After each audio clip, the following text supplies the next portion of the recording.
Hey guys, we're going to be talking about Ben Hogan's awesome golf swing. We're going to be looking at it from the early 40s when he was still a hooker of the golf ball to the super controlled machine that he became as he became a multiple major champion winner.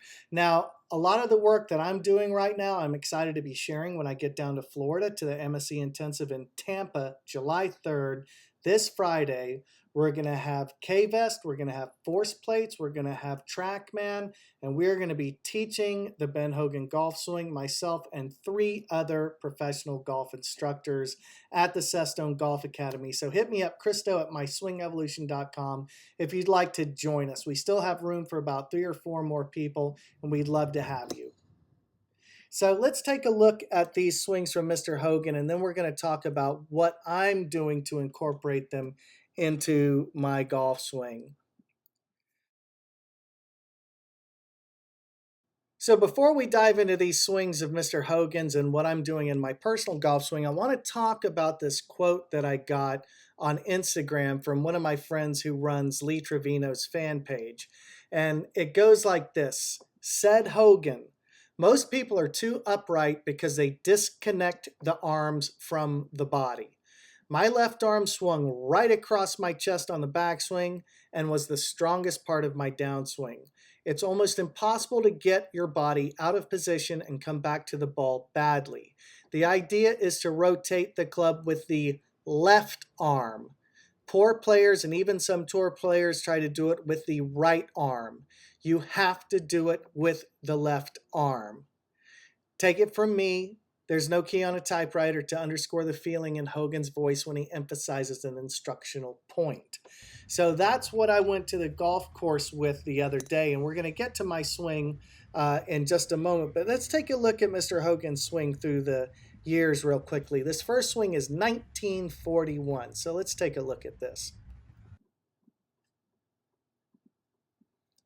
Very nice. This obviously is Mr. Hogan's golf swing. All the fingerprints are there. But what I'd like to point out first is the length of the backswing. We can see Mr. Hogan is hinging the club very much vertically over his right shoulder at this point. He already had the big cup in the wrist, but if you notice, we can see his club head down there. I'm going to try and circle it right here. You know, early Hogan was almost Daly-esque in the length of his backswing. So he's technically lifting the arms up. That's one of the things that he talked about, was that the arms lift and fall in the golf swing. But apparently, as he got older, he started to do it less. So here we see Mr. Hogan in 1946 in this black and white footage.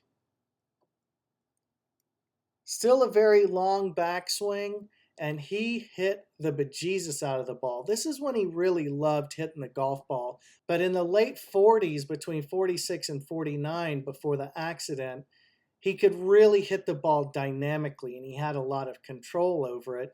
But he had, in my opinion, greater control after the accident. But I think he enjoyed just being able to smash the golf ball.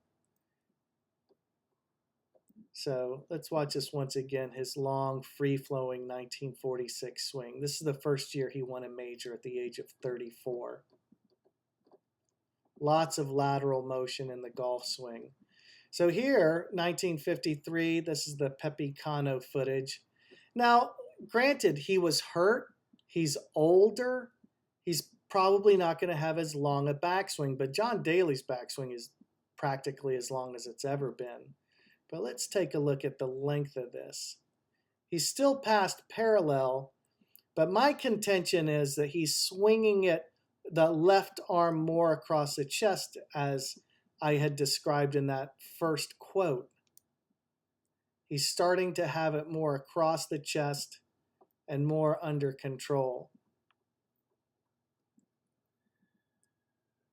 We see that rear leg. This position here is really the Hogan transition picture for me, where that Right leg has straightened a little bit. Left leg is kicked in. He makes the K. And he really leverages this club down. And to me, I can see how he felt that that left arm was pinned across his chest for sure. Now let's look at, I believe this is the British, 1953.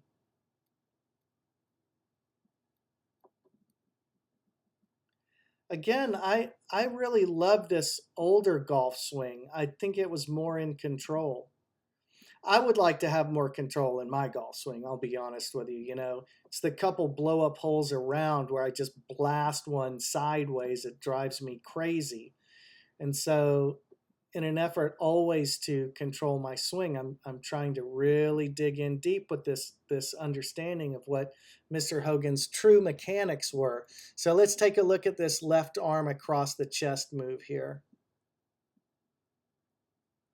It really looks more on a wheel, and he's got that club in a great thrower's position in the right hand.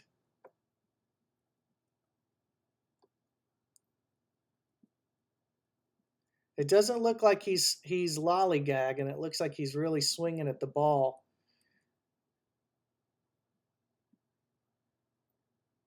Just beautiful. So let's watch one of his later swings from 1960. Looks like he's trying to hit a draw here out at Augusta. Now this looks much more controlled to me. If we were describing left arm across the chest, I would say that's it. He's not reaching over the right shoulder anymore to create more leverage. Without question, I think you can create more club head speed if you swing longer and go over your shoulder. But I'm not sure that you can hit it more solidly or more consistently. So my argument would be this. What if you could hit the ball 275 to 280 every time in this position? That'd be pretty good. But what if you went over your shoulder and sometimes you could hit it 300, but sometimes you only hit it 250, and sometimes you push it in the trees, and sometimes you hook it in the water?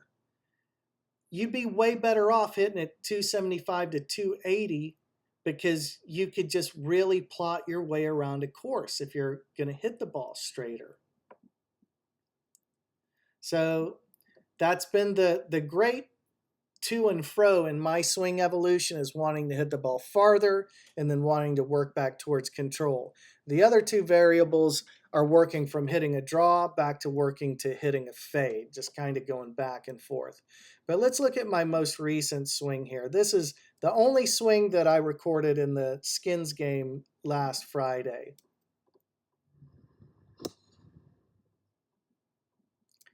Beautiful little shot up the middle of the fairway. I was driving the ball very well this day. I made 2 birdies, had 2 3-putts, shot 36. But as far as my control went, I was really managing the ball great off the tee all day. My irons were great as well. So just to compare this to Mr. Hogan, now granted, my camera angle is low angle. On the left, the angle is high angle. But I think we're going to see that where I'm at across the chest is very similar to where Mr. Hogan is. Very similar position. He has more cup